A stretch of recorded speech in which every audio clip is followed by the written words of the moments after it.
자, 그러면 이제부터는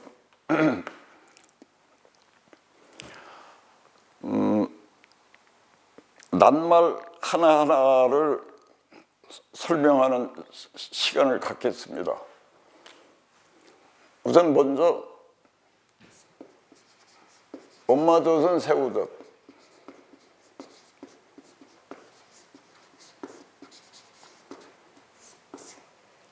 이 엄마젖은 새우젖이라고 하는 이 말 속에서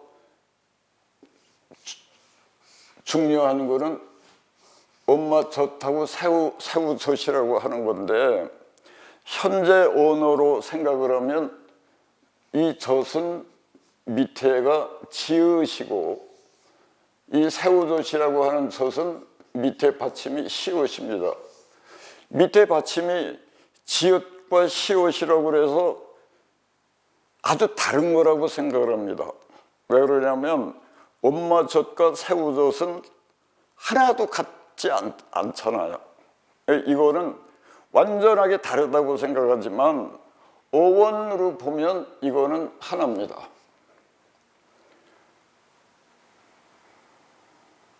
새우젓이라고 하는 거는 생새우를 3일만 놓아두면 부패합니다. 생새우에 소금을 넣으면 10년이 지나도 상하지 않는 새우젓이 됩니다. 생새우를 소금을 넣지 않고 두면 금방 상하는데 소금을 넣으면 새우가 상하지 않습니다. 그와 마찬가지로 엄마젖은 아이를 성장시키는 우유만의 의미가 아니라 생새우에 소금을 넣듯이 그 아이에게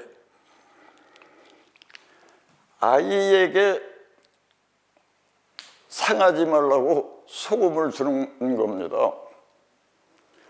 엄마젖은 새우젓, 생새우에 소금을 넣어주는 것처럼 엄마가 아이에게 하루 여러 차례 젖을 준다는 것은 소금을 조금씩 넣어주는 것과 같죠. 왜 그러냐면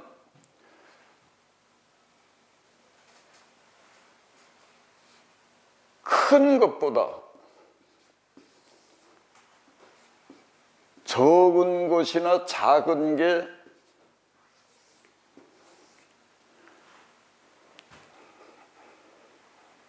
아주 파워가 강합니다.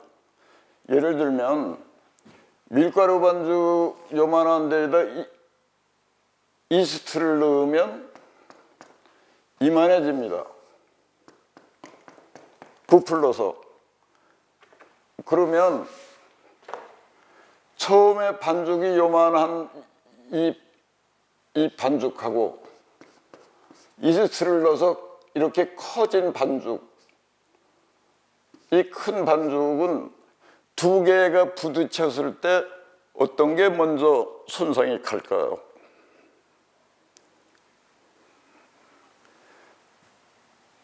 엄마젖은 아기 몸에 이스트 들어가는 거를 방지하는 겁니다. 그래서 아기를 적고 아주 작게 키우라는 얘기죠. 그러니까 요즘 생각하고는 아주 다릅니다. 왜 그러냐면 지금 사람들은 의료의 힘을 빌려서라도 키를 크게 만들려고 열심히들 생각을 하죠. 먼저 시간에도 얘기했지만 큰 거는 열성이고 아주 작은 게 우성입니다. 그래서 엄마젖은 새우젓, 그거는 엄마젖은 소금이라는 의미입니다. 엄마젖, 새우젓 말고 그 다음에 똑같은 얘기인데 절이라는 말이 있습니다. 우선 절이라고 그러면 어른들한테 하는 인사가 있고, 이제 그 다음에 스님들이 사는 곳이 있습니다.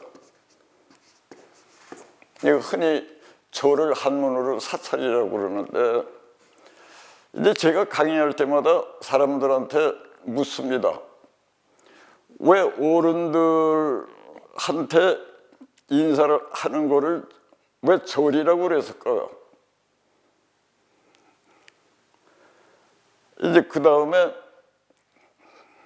스님들한테도 가끔 스님이 사시는 곳을 왜 절이라고 했을까요? 그러면 스님들은 거기 불상이 있으니까 불상한테 절을 하기 때문에 원래 절이라고 그러죠. 이렇게 말씀을 하십니다.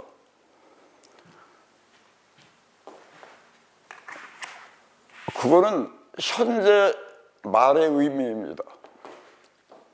불상에 절을 하기 때문에 스님 사는 곳을 절이라고 했다고 생각하는 것은 현재 언어의 의미인 거고, 생명체에 의한 오원의 의미는 우리가 이제 김장철이 됐습니다. 요새 김장을 할 때 보면 배추를 소금을 뿌려서 절입니다. 배추를 소금을 뿌려서 하룻밤을 놓아두면 이만한 배추가 요만하게 그러면 절여집니다. 어른한테 절을 하면 이만하던 사람이 엎드려 절을 하면 요만하게 적어집니다.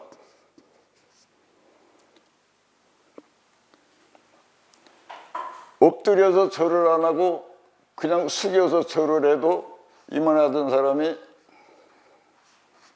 요만하게 적어지고 작아집니다. 그럼 여기에서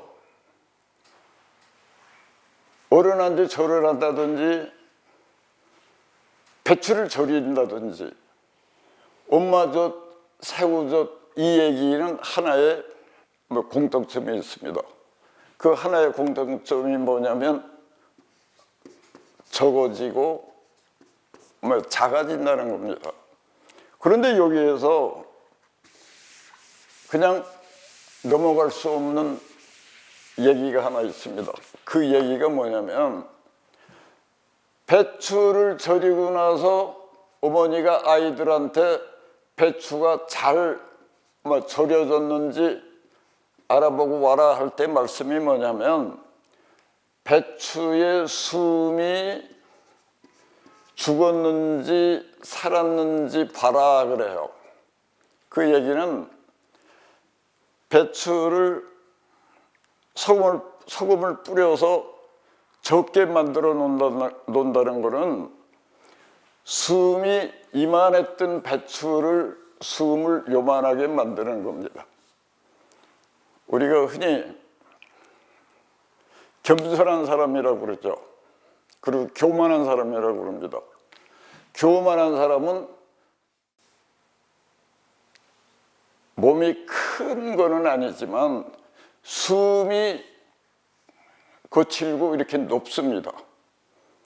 이 교만한 사람을 이 교만한 배추에 소금을 넣었더니 숨이 잔잔해졌습니다. 요거를 우리가 겸손이라고도 얘기하죠. 그럼 여기에서 우리가 그 다음으로 유추할 수 있는 게 있습니다. 사고하는 걸 즐거워하는 사람이라고 그러면 여기에서 우리가 유추할 수 있는 게 뭐냐면 절이라고 하는 곳, 절과 같은 곳이 현재는 교회도 있습니다. 교회가 있고 절이 있는데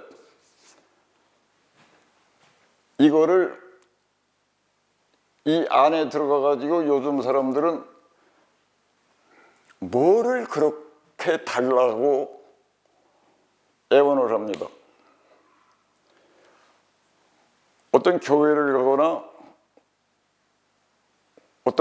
어떤 절에 가서 우리가 기도라는 거를 하는데, 이 기도 내용이 뭐냐면 뭔가 잘 되게 해달라고, 우리 아들, 딸들 좋은 대학, 우리 남편, 나 사업이 잘 되게 해달라는 얘기입니다.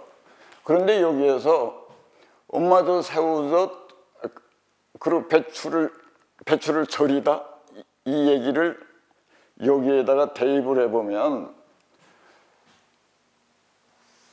절이나 교회에 이렇게 들어가서 앉아 있는 것을, 절이나 이 교회를 이렇게 놓는다 그러면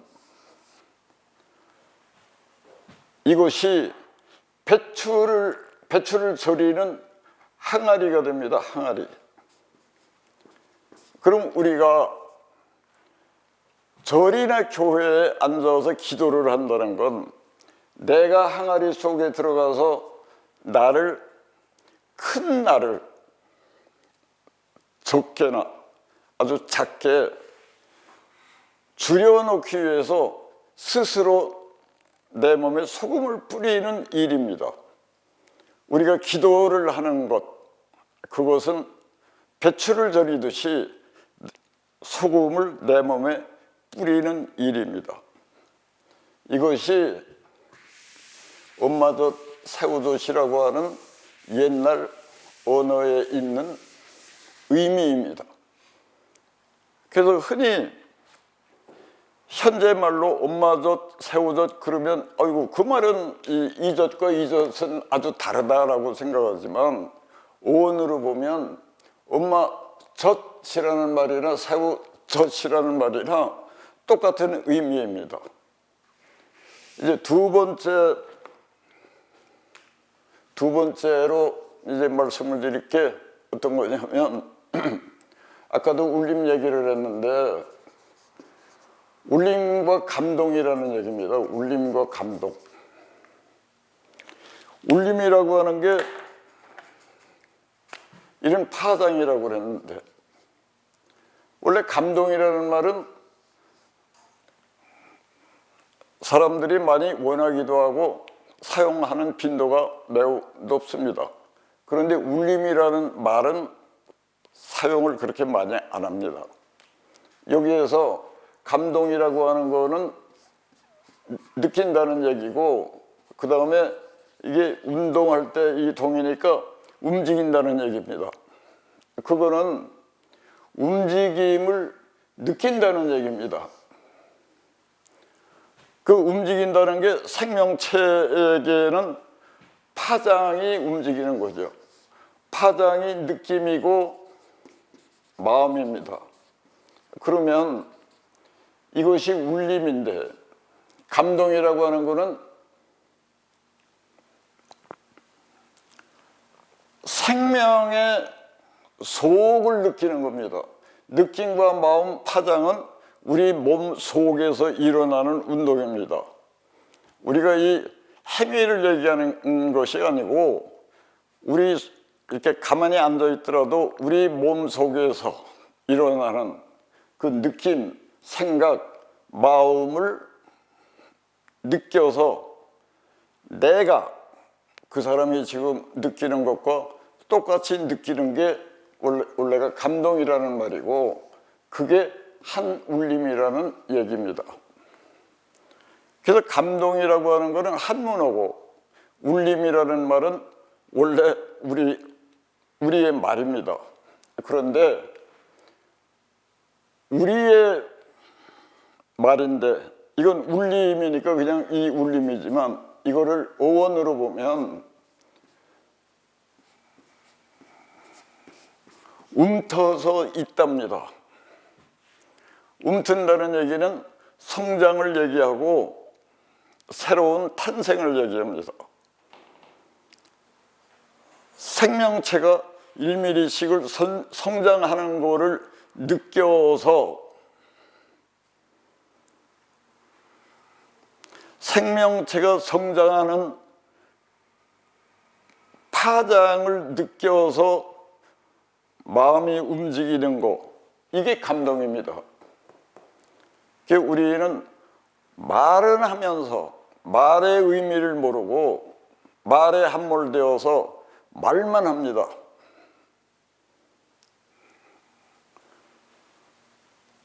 원래 감동이라고 얘기할 때는 상대의 느낌과 마음을 알았다는 의미입니다. 그걸 알았다는 표현이고, 그러니까 노래 아름다움을 보고 내가 감동을 받았다라고 얘기하는 것은 그렇게 적절한 표현이 아닙니다. 나는 그 사람의 효심을 보고 감동을 받았다, 그리고 내 마음에 울림이 왔다, 이 말은 맞죠. 근데 말 가지고 이렇게 자꾸 따지고 그러면 말을 함부로 할 수 없게 되는데, 그래도 말할 때는 좀 적절하지 않은 어떤 단어를 사용하더라도 의미는 옳게 알고 있으면 아주 문화적으로 좋죠. 그 다음에 세 번째 단어는 우리가 지금 얘기할 거는 쉼과 놀이입니다. 놀이. 우리가 힘이 들면은 쉼터로 갑니다. 근데 쉼터로 가면서 왜 쉼터로 가야 되는지를 이제 사람들은 하나도 모릅니다. 10년 전만 해도 하나도 몰랐는데 요즘은 아는 분들이 한둘이 생기는 것 같습니다. 왜 그러냐면 쉼이라고 하는 거는 우리가 한문어로 얘기하면 휴식이고 휴가입니다.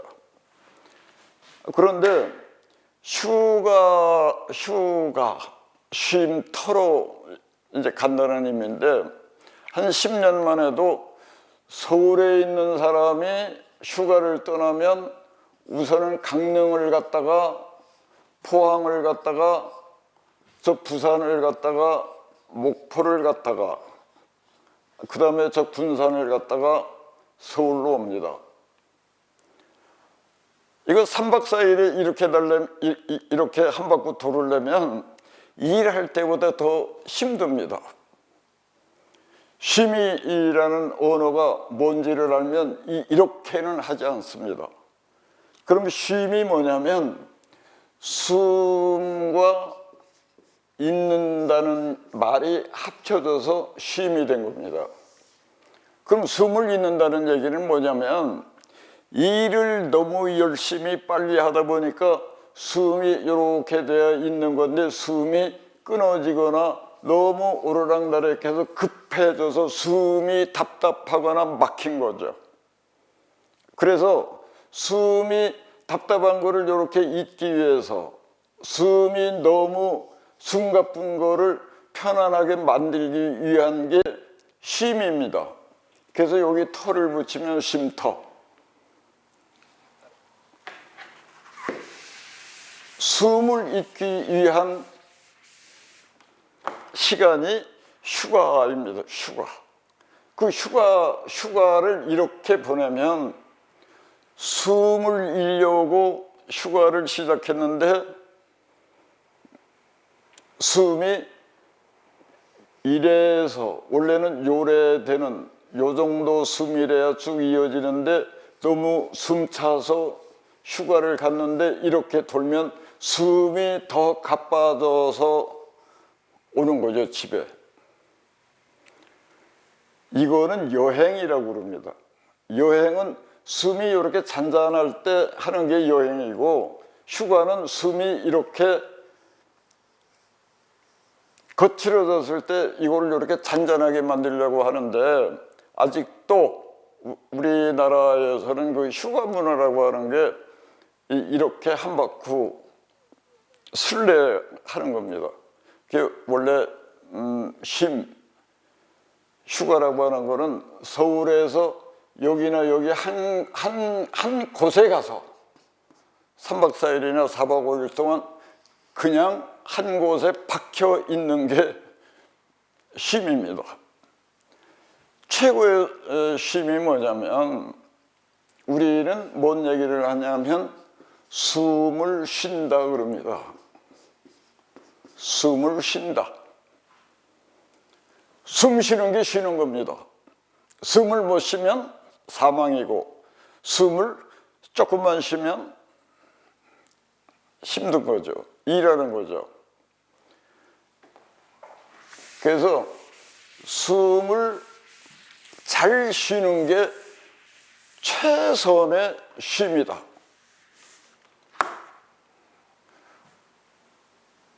놀이라고 그러면 우리가 이 놀이라고 그러면 보통 아이들이 노는 거를 놀이라고 생각을 합니다.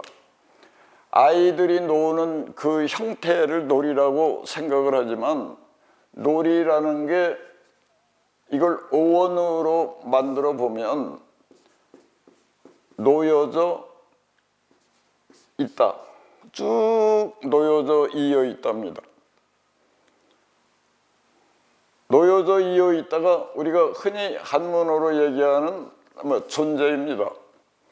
그래서 어린 아이들 때부터 놀이를 시키는 거는 쭉 놓여져 이어 있는 연습을 시키는 겁니다. 쭉 놓여져 이어 있는 상태를 우리가 일상이라고 그럽니다.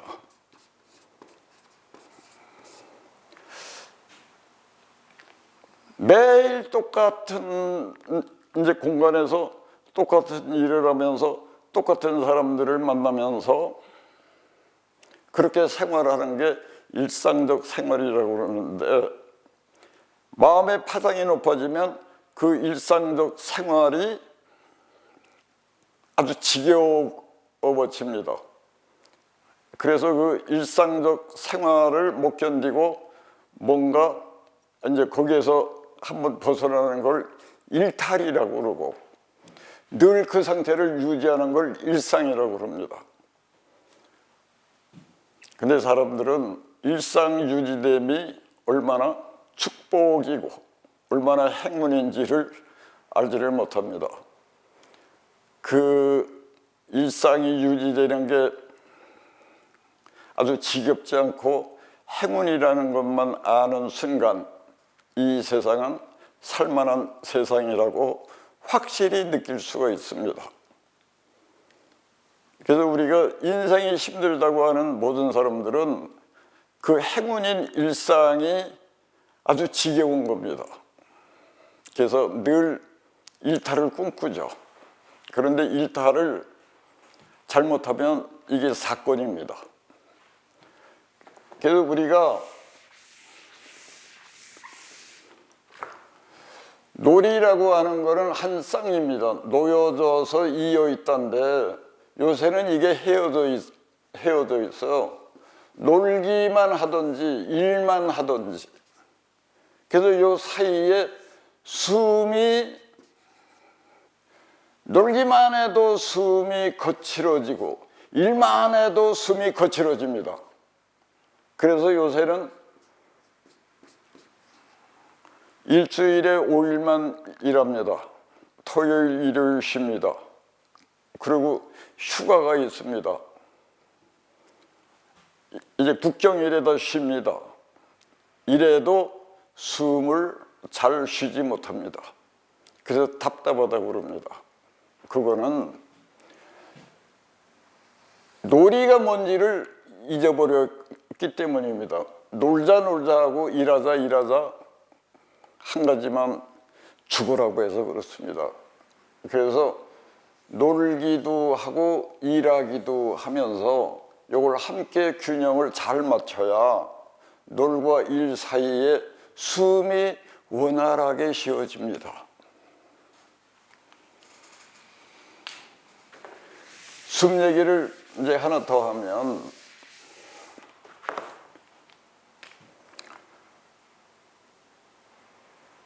숨이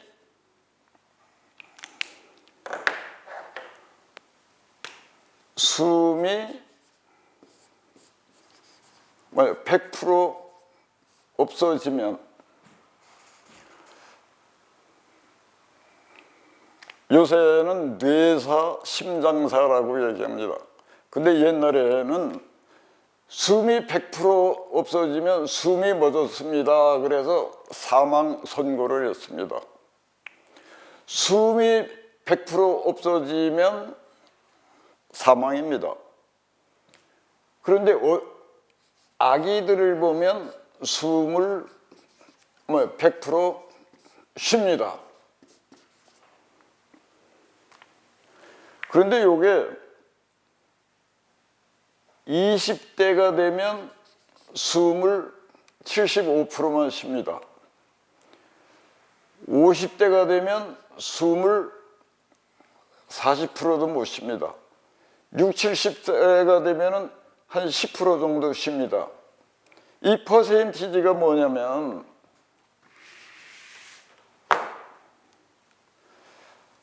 60대쯤에 숨을 10%만 쉰다는 거는 90%는 사망한 겁니다. 이 사람은 60%가 사망했어요. 이 사람은 20% 사망했습니다. 그러면 우리가 10% 숨을 쉰다는 거는 우리 육체가 90%가 사망하고 10%만 살아있는 건데, 예를 든다면 머리가 10%라고 했을 때 머리만 살아있고 이 머리 밑에 이 몸은 사망한 겁니다.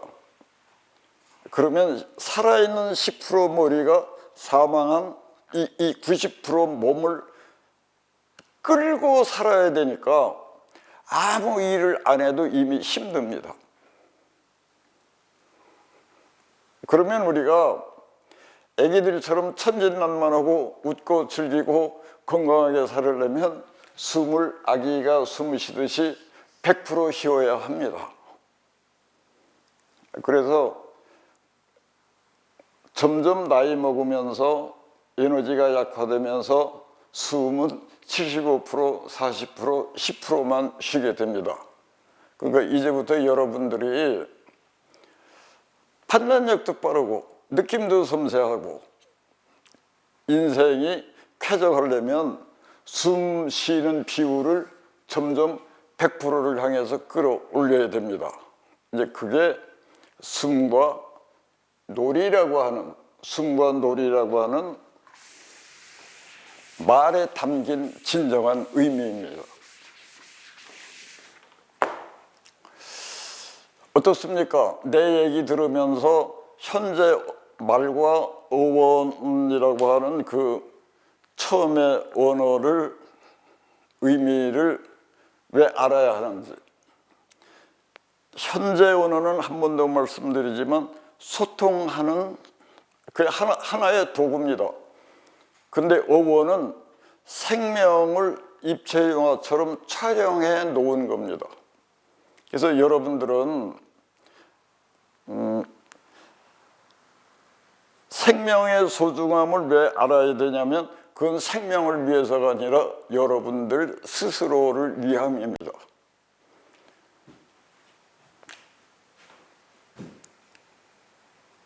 네 번째 얘기는 그리움이라는 얘기입니다. 그리움과 외로움.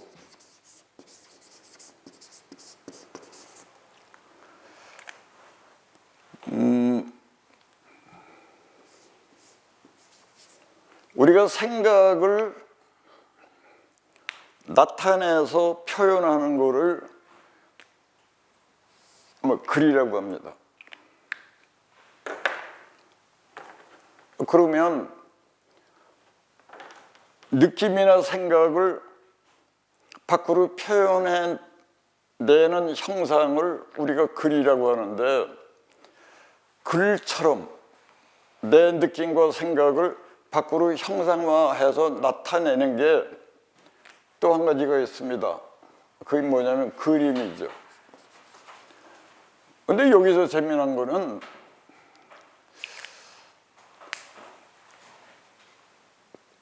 글을 잘 쓰는 사람인데도 그림 그리기는 굉장히 힘들어합니다. 어렵다고 생각합니다. 그런데 그것은 글과 그림이라는 말이 무슨 말인지 이해를 하지 못하기 때문에 글은 잘 쓰는데 그림은 어렵다고 얘기합니다. 그건 뭐냐면 글이라는 것이 이 글 한 개를 계속해서 이어놓은 게 그림이라는 얘기입니다. 글이십니다. 그림이라는 얘기가.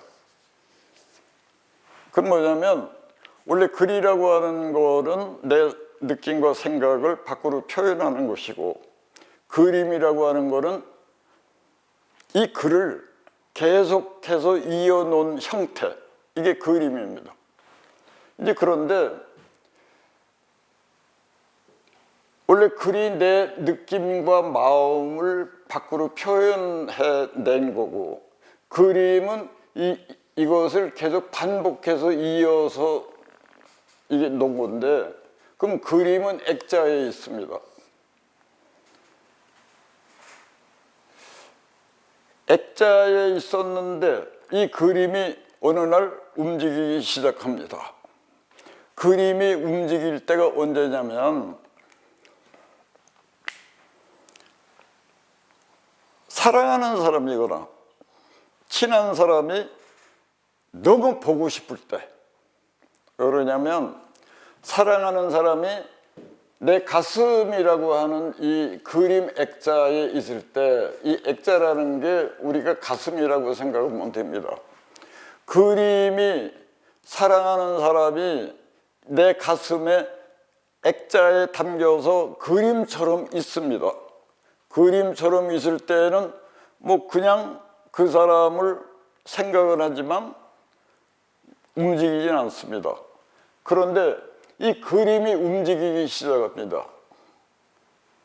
그림이 움직인다. 그림이 움직인다가 그리움입니다. 그리움. 제 얘기가 이해되십니까? 내 느낌과 생각을 형상화 한 개 시켜 놓은 게 글. 이 글을 연속 무늬로 나타낸 게 그림. 그 그림이 움직이는 게 그리움. 내 느낌과 마음이 글로 나타내다가 그림으로 나타내다가 그게 도저히 이거로도 안 됐을 때 그 글과 그림이 움직입니다. 움직이면 그 사랑하는 사람을 찾아가거나 전화하지 않을 수가 없습니다. 그건 뭐냐면 그 사람을 생각하는 마음이 포화 상태에 이르면 그 사람을 만나러 가거나 전화를 해서 무엇으로든지 만나지 않으면 안 됩니다. 그게 그리움이라고 하는 겁니다. 이래서 외국에 사랑하는 사람이 한 5년 나가 있는데 한 번도 여기 오지 않았다고 그러면 그 사람은 이 액자, 그 사람의 가슴에는 액자처럼 내가 있겠지만 이게 한 번도 그 그림이 움직이지 않았다는 얘기입니다. 그림이 움직이지 않으면 이거는 유물이 돼서 현재 사랑하는 건 아닙니다. 잊혀진 사람인 거죠. 그러니까 전 사랑하는 사람. 그래서 여러분들은 그 사람이 사랑하는지 안 하는지를 보려면 그 사람의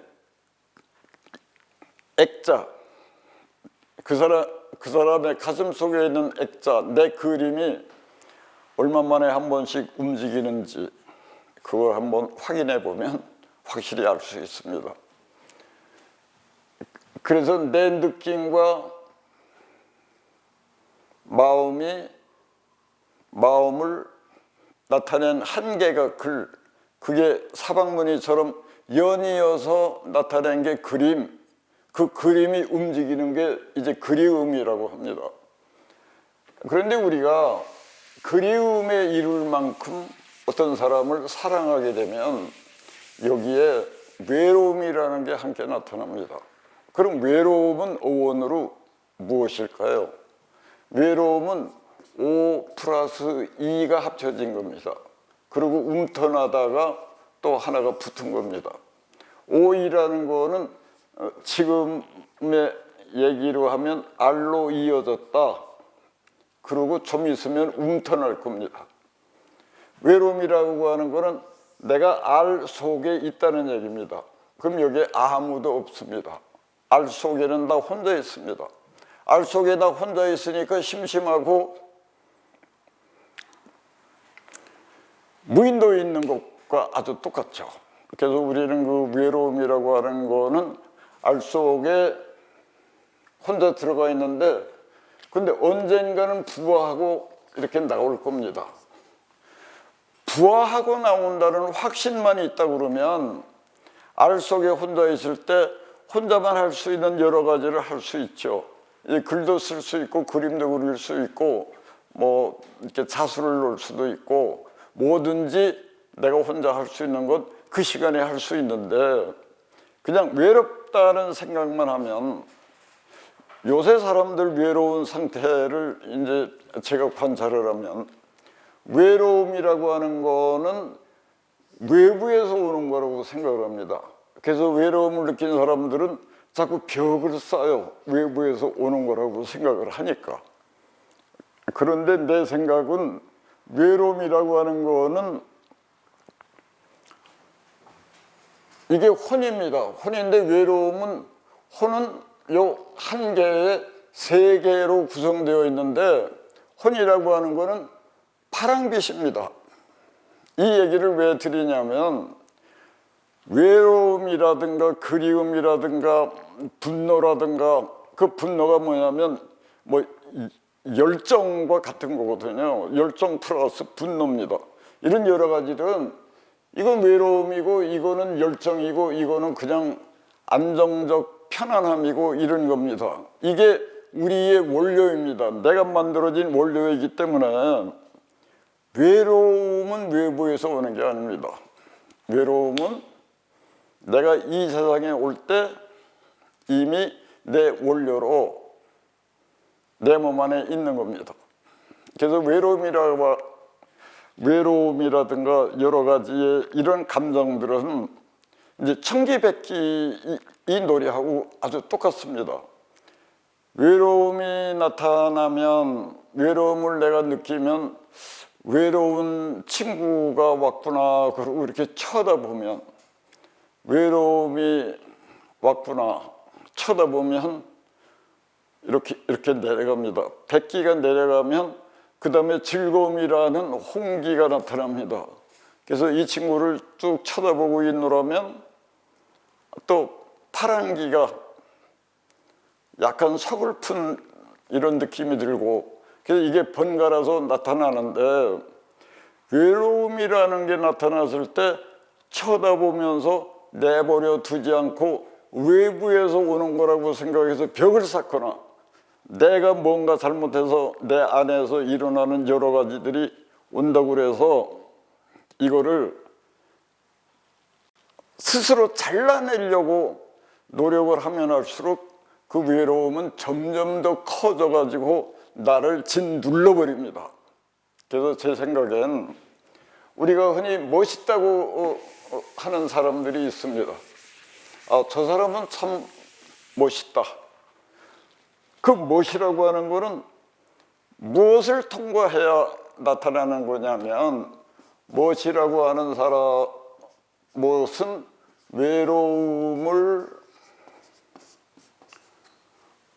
통과했을 때 나타나는 하나의 보너스입니다. 덤입니다.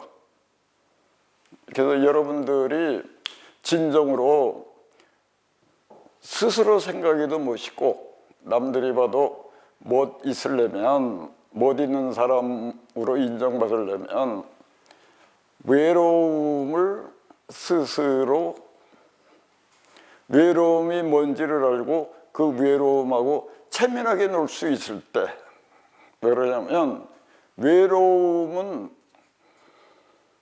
평생 벗어날 수 없는 겁니다. 왜 그러냐면 내 살이기 때문에. 그래서 여러분들은 외로움이 오면 함께 체면하게 잘 놀기를 바랍니다. 그래서 처음에 우리말은 경전이라고 말씀드렸던 게 이렇게 하나, 둘, 셋, 네 가지 단어 하나씩만 가지고 설명을 해도 그 속에 모든 경전에 포함되고 있는 삶의 지혜가 있습니다. 그래서 저는 이 세상에서 가장 아름다운 그 경전이 우리 말이라고 생각합니다. 오늘 얘기는 여기까지 합니다.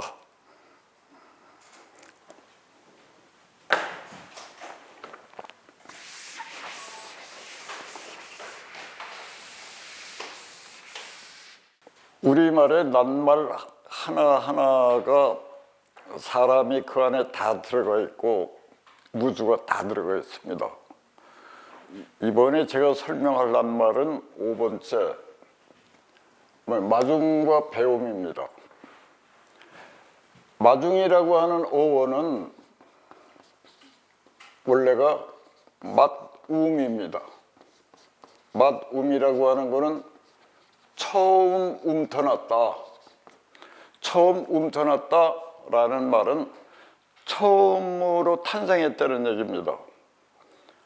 사람 만남 의식, 사람과 사람이 만나는 의식 중에서 통과 의례가 있는데 그게 뭐냐면 마중이 끝나고 나면 그 다음에 배웅이 있습니다.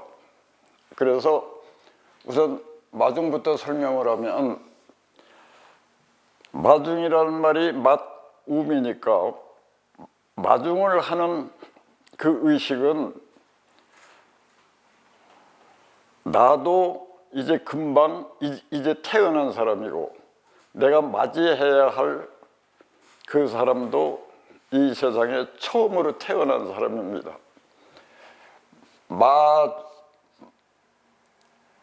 맞이라는 얘기도 처음으로 이어졌다는 말이니까 마중, 맞이 모두 처음입니다.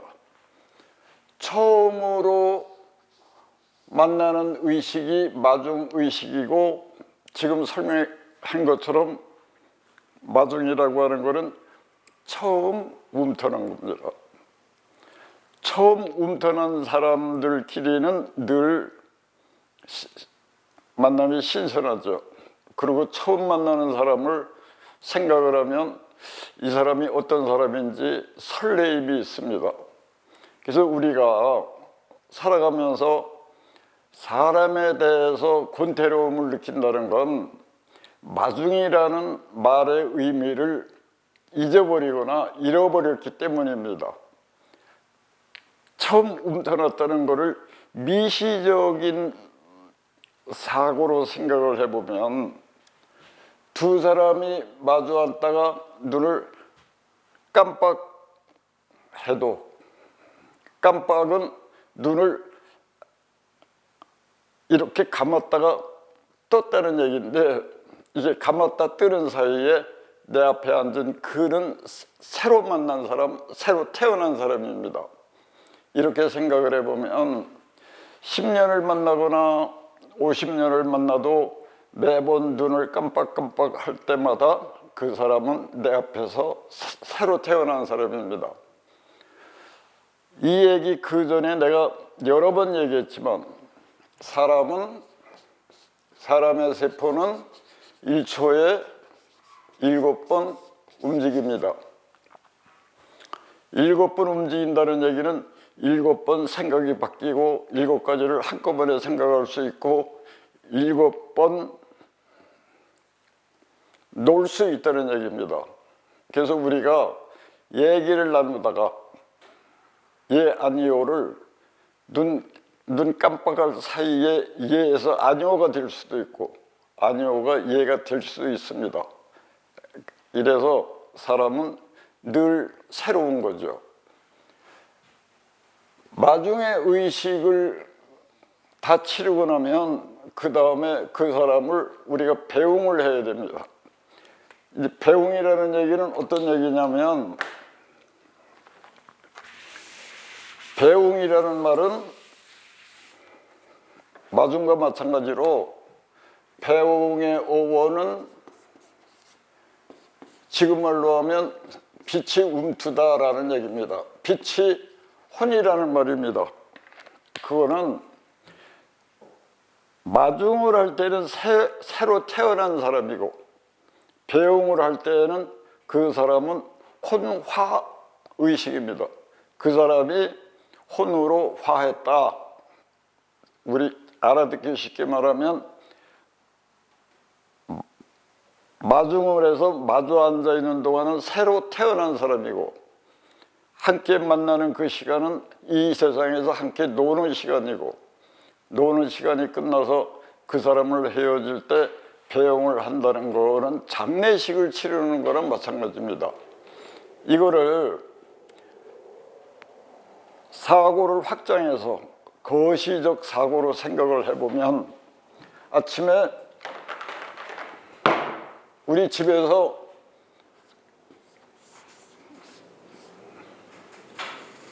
한 집에 함께 살던 사람 중에 한 사람이 출근을 합니다. 우리 집이라고 하는 거는 아마 땅이고 출근을 해서 문 바깥을 이렇게 나갈 때 안에 있는 사람이 출근하는 사람을 배웅을 합니다. 그래서 이 사람이 문 밖에 한 발자국만 나가면 하늘로 진입한 겁니다. 그래서 이 사람이 하늘을 걸어서 회사로 갑니다. 회사 문을 열고 안에 들어가면 그 회사도 집이니까 이 땅에 새로 태어난 겁니다. 우리 집에서 사망한 사람이 하늘을 걸어서 회사에 가면 회사에서는 새로 환생한 겁니다. 하루 종일 일을 보고 여기서 퇴근을 할 때 회사에서는 사망을 한 거고 회사에서 집까지 하늘을 걸어서 집 안에 한 발을 넣으면 그때 안에 있던 사람들이 마중을 하고 마주 앉고 맞이한다는 것은 새로 태어난 사람을 영접하는 일입니다. 이렇게 생각을 한다면 맞이하고 마중을 하고 마주 앉아서 얘기하는 것은 늘 신상품, 새로 태어난 그 사람하고 재미나게 놀이를 하는 시간이고 놀이가 끝나서 그 사람을 배웅을 한다는 건 그 사람이 하늘나라로 진입하는 장례식을 치르는 겁니다. 우리가 이 생각을 확실히 이해한다면 그리고 공감한다면 앞으로 우리가 살아감에 있어서 사랑하는 그 사람에 대해서 안달을 할 이유가 하나도 없습니다. 왜냐하면 우리 집에서 문 밖으로 나간 사람이 혼화되어서 사망을 했는데 그 사람을 향해서 전화를 하고 안부를 묻고 여러 가지 연락을 할 수가 없습니다. 그 사람은 사망했기 때문에. 그래서 그 사람이 문 밖에 나가 있는 동안은 연락을 사실은 할 수가 없습니다. 살아있는 사람이 혼한테 어떻게 연락을 합니까? 그러면 이 사실을 명백히 알면 집안에 있는 사람이나 밖에 나가서 일하는 사람들이 안달을 할 이유가 없습니다. 인생에 있어서 제일 힘든 게 뭐냐면 첫째가 안달입니다. 안달. 안달은 어떤 얘기냐면 안에다가 모닥불을 피워놔서 달구고 있는 형태입니다. 안에 불질러 놓고 뜨겁다고 하는 게 안달입니다. 두 번째는 의심입니다. 의심. 의심은 안달 후에 나타나는 현상입니다. 안달한 후에 의심이 나타나죠. 의심 후에는 뭐가 나타나냐면요, 불안이 나타납니다. 그래서 이제부터 마중을 하고 마주 앉아서 얘기했던 그 사랑하는 사람을 일터로 보내거나 어디에 집 밖에 내보냈을 때 혼화된 그 사람한테 연락할 생각을 안 할 수가 있죠. 이 말의 의미를 잘 안다면, 그러면은 안달, 의심, 그 다음에 불안함이 없어집니다. 우리 마음에서 안달과 의심과 불안만 없어져도 마음이 평안합니다. 그래서 이 세 가지를 총합해서 얘기하면 우리는 그거를 염려라고 합니다. 염려. 제 생각에는 인류 역사 이래 세균이 사람을 죽인 것보다 안달과 의심과 불안이 합쳐진 그 염려하는 마음이 사람을 더 많이 살상을 시켰다고 생각을 합니다. 그래서 여러분들은 오늘 이후로 마중과 배웅이 무엇인지 확연하게 하신다면 몸과 마음이 편안한 삶이 이루어집니다.